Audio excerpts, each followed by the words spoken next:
Have you ever looked at an outfit and thought, it's nice, but something feels busy? Your eyes make that judgment before your brain can explain it. By the end of this video, you'll understand exactly what your eyes are noticing, and you won't be able to unsee it. So what is your brain actually seeing? Look at these two women, wearing nearly the same outfit. One reads as effortlessly put together. The other feels slightly off. Nothing about their bodies changed. So why does one instantly feel more stylish? Start with the accessories. Show 3 versions of the same outfit. No accessories at all, 4 accessories layered on, and just one. Which one did your eyes choose first? Pause on that for a second before you answer. Here's the mechanism. Your visual system searches for hierarchy. When everything demands attention, nothing becomes memorable. 4 accessories compete with each other until the eye gives up trying to rank them. One accessory gets to be the answer. Picture the same woman in 3 settings. A cafe table in the morning, an office in the afternoon, a dinner in the evening. In each one, she wears a different single piece instead of stacking several. The outfit changes context, but the principle stays exactly the same. One clear decision reads better than 4 competing ones. Elegance isn't adding another detail. It's deciding which detail deserves attention. The eye rewards clarity before it rewards complexity. But removing objects only explains half of what's happening. Now blur both outfits completely, just for a second. Can you still tell which one feels more elegant, even without any sharp detail at all? Most people can. That's because the eye isn't just responding to objects, it's responding to space. Look at the gaps, the neckline, the wrist, the ankle. Close every one of them. Sleeves at the wrist, collar at the throat, hem exactly at the ankle bone, and there's nowhere left for the eye to rest. Now open a little space, a cuff rolled back, a neckline with room to breathe, an ankle left bare above the shoe. Nothing was removed this time. Space was simply allowed to exist. Your eye doesn't just notice clothing, it notices the space around clothing. A closed silhouette can feel dense even when nothing about it is wrong. An open one feels like it's letting you in. Now take away the accessories entirely. Does the outfit still feel balanced with nothing on it at all? If it does, that tells you something. The balance was never coming from the jewelry. It was coming from proportion underneath it. Which brings us to shape. An oversized blazer swallows the shoulder line.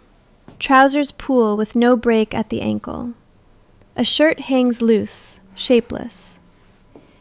Take the exact same pieces and define them.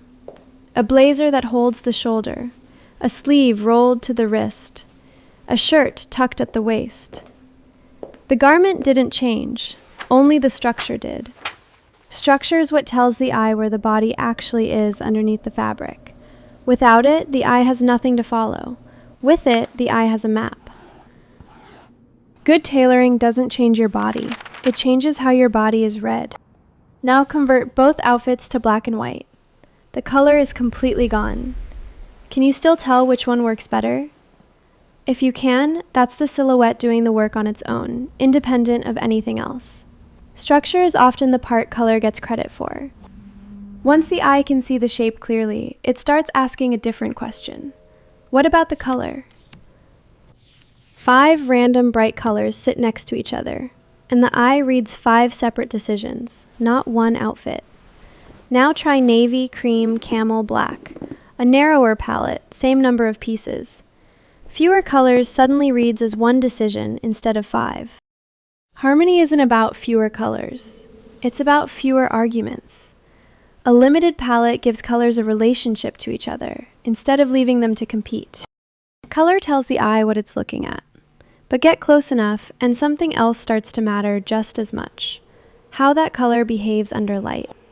Shiny, synthetic fabric scatters light in every direction. Matte linen or a heavier wool absorbs it instead of throwing it back.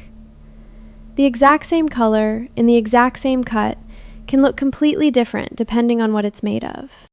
Fabric doesn't just reflect light, it shapes perception. That's the difference the eye catches before the brain can explain why. Now everything else is working. Noise removed, space opened, structure defined, color aligned, fabric doing its job. One decision is still left. Bold shoes, a bold bag, bold jewelry. 3 things all asking to be the point at once. Keep only the shoes. 1 focal point instead of 3. A focal point gives the eye permission to stop searching. Multiple focal points force it to keep choosing. 1 lets it settle.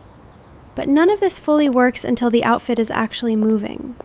Someone constantly tugging a hem, adjusting a strap. Why does that read as off, even when the outfit itself is technically correct?